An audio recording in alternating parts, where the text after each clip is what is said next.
الحمد لله وكفى وسلام على عباده الذين اصطفى لا سيما على سيد الرسل وخاتم الأنبياء وعلى آله وصحبه ومن بهديه مهتدى.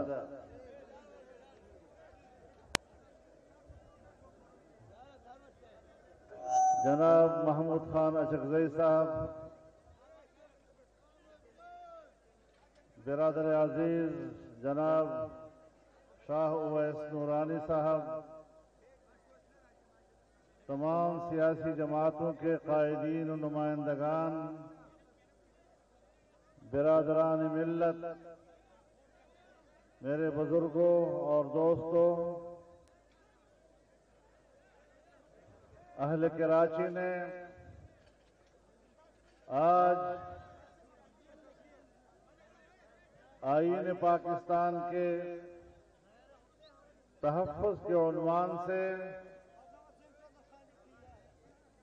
جو عظیم الشان اور فقید المثال کانفرنس منعقد کی ہے، میں دل کی گہرائیوں سے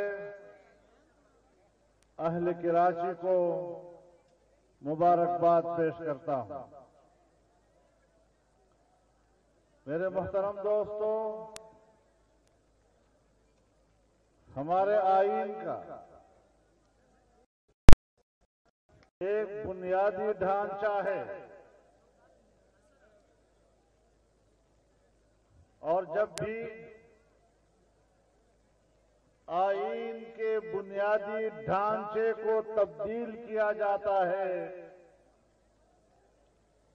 تو اس سے آئین ٹوٹ جاتا ہے، پھر نئی آئین ساز اسمبلی بنانی پڑتی ہے اور اثر نو آئین قوم کو دیا جاتا ہے۔ ہمارے اس آئین کو جو پارلیمنٹ نے 1973 میں اتفاق رائے سے پاس کیا تھا، اس کی بنیاد 4 چیزوں پہ رکھی گئی تھی۔ ایک یہ کہ پاکستان اسلامی مملکت ہو،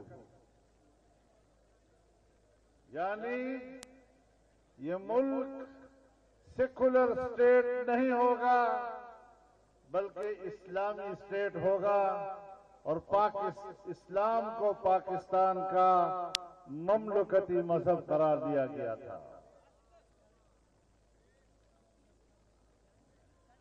اس کا بنیادی ڈھانچہ یہ ہے کہ پاکستان جمہوری مملکت ہوگی اور یہاں کبھی آمرانہ حکومت نہیں ہوگی۔ اس کا بنیادی ڈھانچہ یہ تھا کہ یہاں پر وفاقی نظام ہوگا اور اس نظام کے نیچے وحدتیں ہوں گی۔ آج پاکستان کا وفاق اور اس وفاق کے نیچے صوبہ جاتی نظام، اس کا مطلب یہ ہے کہ یہاں 1 یونٹ نہیں ہوگا، صوبے ہوں گے اور با اختیار ہوں گے۔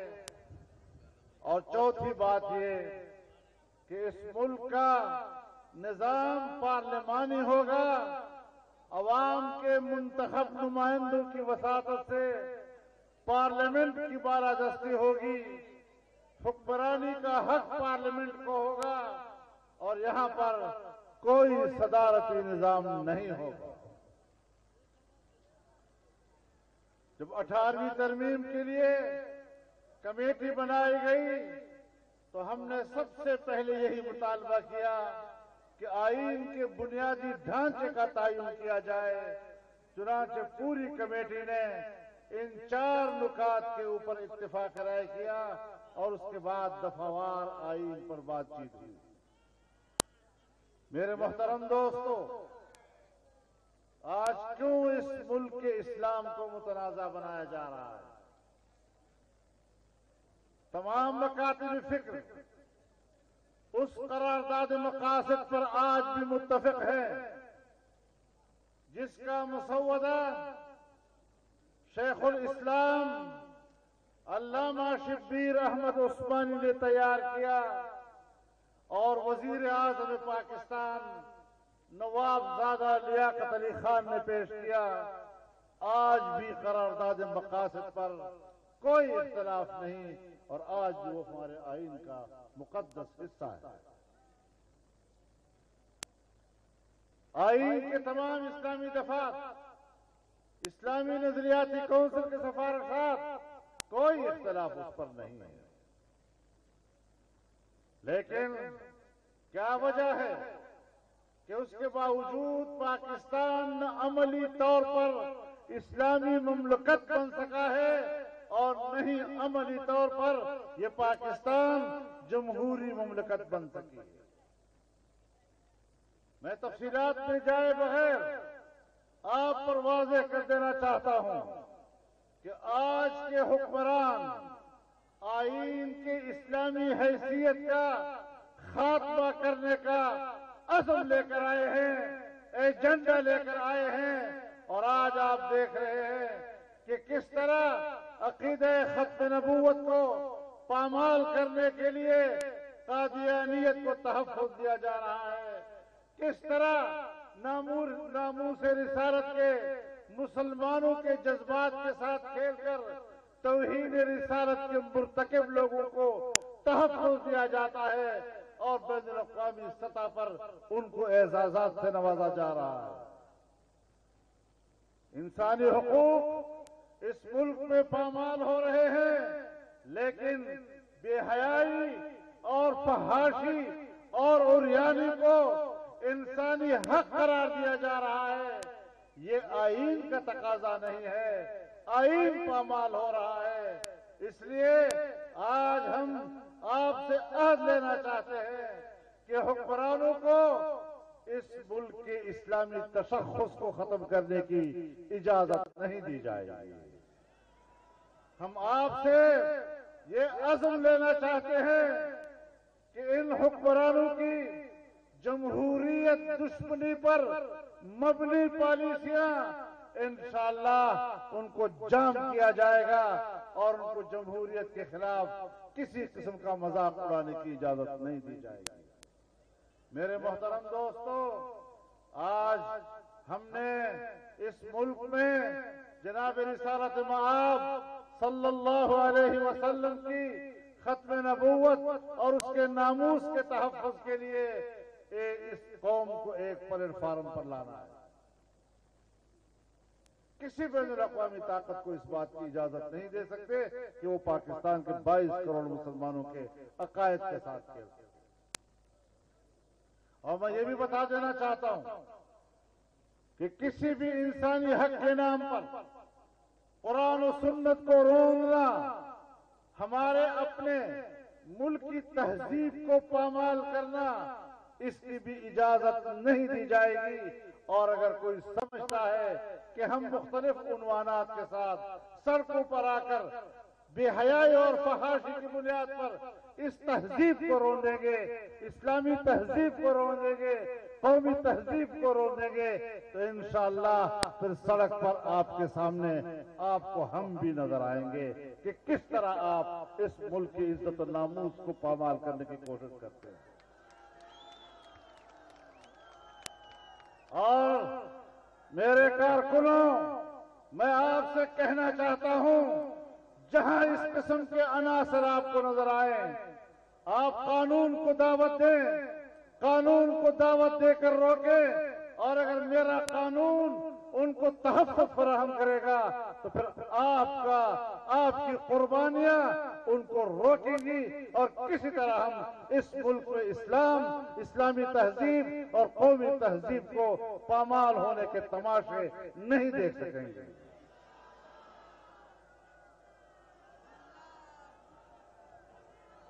نعرہ تکبیر!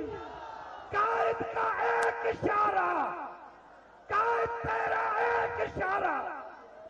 میرے محترم دوستو، آج ہماری معیشت کے ساتھ جو تباہی مچائی گئی ہے یہ کراچی ہے، یہ ہمارا اقتصادی ہب ہے، یہ ہمارا شہرک ہے۔ آپ کراچی جانتا ہے کہ آج پاکستان کی معیشت کس طرح ڈوب رہی ہے، کس طرح ہمارے فیکٹریاں بند ہو رہی ہیں، کس طرح ہماری پیداوار تباہ ہو رہی ہے، کس طرح ہمارے سرمایہ کار اپنا سرمایہ ملک سے باہر لے جا رہے ہیں، اور پاکستان میں اپنا سرمایہ ڈوبتے نہیں دیکھ سکتے۔ آپ دیکھ رہے ہیں کس طرح انہوں نے تجاوزات کے نام پر کراچی کو منہدم کیا، کس طرح آپ کو بے گھر کیا، کس طرح انہوں نے 1 سال کے اندر پاکستان کی معیشت کی کشتی دبو دی، اور آج دنیا اس کی منتظر ہے کہ پاکستان کو باقاعدہ دیوالیہ قرار دیا جائے۔ میرے خیال میں جب تک اس قسم کے ناجائز اور نااہل حکمران ہم پر مسلط ہیں، نوجوان کا مستقبل تاریک ہوگا، اس قوم کا مستقبل تاریک ہوگا۔ کہاں پر ہمارے ملک میں اس وقت پورے پاکستان میں کل ملازمین کی اگر تعداد ہوگی تو وہ شاید 1 کروڑ پوری نہ ہو۔ اگر سن 1947 سے لے کر آج تک پورے پاکستان کی ملازمین کی تعداد 1 کروڑ تک نہیں پہنچی تو پھر کیوں کہا تھا کہ ہم اقتدار میں آتی ہی 1 کروڑ نوکریاں دیں گے؟ یہ کوئی عقل والی بات ہے جو کر رہے ہیں؟ تم نے میرے نوجوان سے مذاق کیا، تم نے میری نئی نسل کے ساتھ دھوکہ کیا، تمہیں کس طرح یہ صلاحیت حاصل ہے؟ تم نے کس بنیاد پر یہ بات کہی کہ ہم 1 کروڑ نوکریاں دیں گے؟ آج 1 کروڑ نوکریاں دینا تو دور کی بات، تم نے 20 سے 25 لاکھ نوجوانوں کو بے روزگار کیا ہے۔ تم نے ان کے منہ سے نوالے چھینے ہیں۔ آج پاکستان پر 1 سال کے اندر جو قرضے لیے گئے ہیں، 70 سال تک حکمرانوں نے جتنے قرضے لیے وہ یہ 1 سال کے قرضے اس سے زیادہ ثابت ہوئے۔ کیا ملک کے ساتھ مذاق کر رہے ہیں؟ ان جاہلوں کو ملک پر مسلط کیا گیا، اس بیرونی ایجنٹوں کو ملک کے اوپر مسلط کیا گیا۔ یہ بیرونی مفادات کے محافظ جو پاکستان کو دیوالیہ دیکھنا چاہتے ہیں، آج وہ ہندوستان جب اس وقت بھی بی جے پی کی حکومت تھی لیکن پاکستان اقتصادی لحاظ سے مضبوط تھا، اس بی جے پی کا واجپئی جی پاکستان آیا اور پاکستان کے ساتھ تجارت کرنے کا خواہش مند تھا۔ آج بھی بی جے پی کی حکومت ہے ہندوستان میں۔ پاکستان کی اقتصادی کمزوریوں کو دیکھ کر آپ بتائیں کہ مودی جی کا رویہ پاکستان کے ساتھ کیا ہے؟ پاکستان تو کیا اس کو یقین ہے کہ میں کشمیر کو دبوچ لوں گا، تب بھی پاکستان کے پاس کشمیر کو اپنے پاس قابو رکھنے کی طاقت نہیں رہی ہے۔ اور آج ہندوستان کے اندر مسلمانوں پر جو مظالم ہو رہے ہیں، دلی کے اندر مساجد جلائے جا رہے ہیں، مسلمانوں کے گھر جلائے جا رہے ہیں، مسلمانوں کو ذبح کیا جا رہا ہے، اس کو پتہ ہے کہ پاکستان ہندوستان کے مسلمانوں کی دفاع کی صلاحیت نہیں رکھتا۔ ان حکمرانوں نے اتنے بڑے پاکستان اور 22 کروڑ مسلمانوں کی وہ صلاحیت چھین لی ہے کہ وہ کشمیر کا تحفظ کر سکے، وہ ہندوستان کے مسلمانوں کا تحفظ کر سکے یا ان کی آواز بن سکے۔ وہ افغانستان جو کسی وقت بیجنگ کانفرنس میں شریک ہو کر سی پیک منصوبے کا حصہ بننا چاہتا تھا، آج وہ پاکستان سے بیزار ہو رہا ہے۔ وہ ایران جو پاکستان کے ساتھ گیس پائپ لائن کا سودا کر رہا تھا، آج وہ ہندوستان کی لابی کی طرف جا رہا ہے۔ آپ مجھے بتائیں کہ ہندوستان بھی دشمن، چین کو بھی ناراض کر دیا، افغانستان بھی ہم سے دور چلا گیا، ایران بھی ہم سے دور چلا گیا۔ خطے میں پاکستان کی اس تنہائی کا ذمہ دار بتایا جائے کون ہے؟ جو اس وقت حکمران ہیں وہ بھی ہے، اور جو ان حکمرانوں کو لائے ہیں وہ بھی۔ میرے محترم دوستو، آج ہم نے اس ملک کی بقا کی جنگ لڑنی ہے، آج ہم نے اس ملک کے آئین کے بقا کی جنگ لڑنی ہے، آج ہم نے 22 کروڑ اس پاکستانی قوم کی بقا کی جنگ لڑنی ہے، اور ان اہل حکمرانوں کو انشاءاللہ گھر تک پہنچائیں گے، اور ایک جمہوری جائز حکومت جو اس پاکستان کی اسلامی تشخص، 22 کروڑ عوام کے حقوق کا تحفظ اور خطے میں اس قوم کو اعلیٰ مقام دلانے کی جنگ لڑ سکے اور یہ مقاصد ہم حاصل کر سکیں۔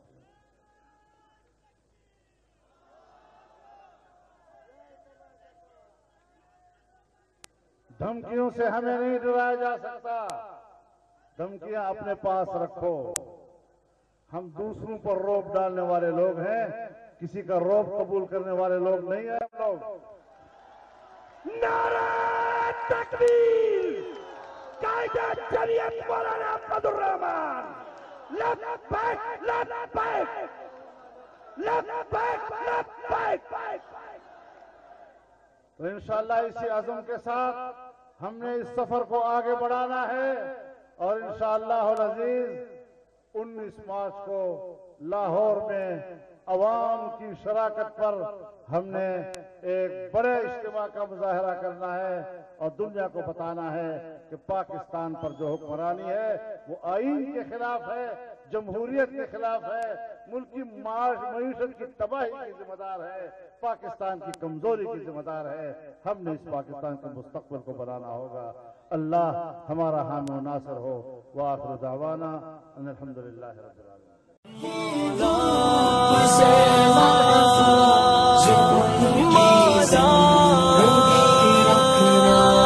کسی فرعون کے آگے نہیں جھکنا، نہیں بکنا، کسی فرعون کے آگے نہیں جھکنا، نہیں بکنا، بھروسہ اپنے اللہ پہ ایمانی جذبہ یوں رکھنا، بھروسہ اپنے اللہ پہ ایمانی جذبہ یوں رکھنا۔ الہی پیار قائد کو سلامت ہے گھڑی رکھنا، خزاں کی دھوپ سے محفوظ ان کی زندگی رکھنا۔ شریعت کی طریقت کی سیاست کی طلب گر ہو، شریعت کی طریقت کی سیاست کی طلب گر ہو، جہاں میں علماء سے پھر عقیدت لازمی رکھنا، جہاں میں علماء سے پھر عقیدت لازمی رکھنا۔ الہی پیار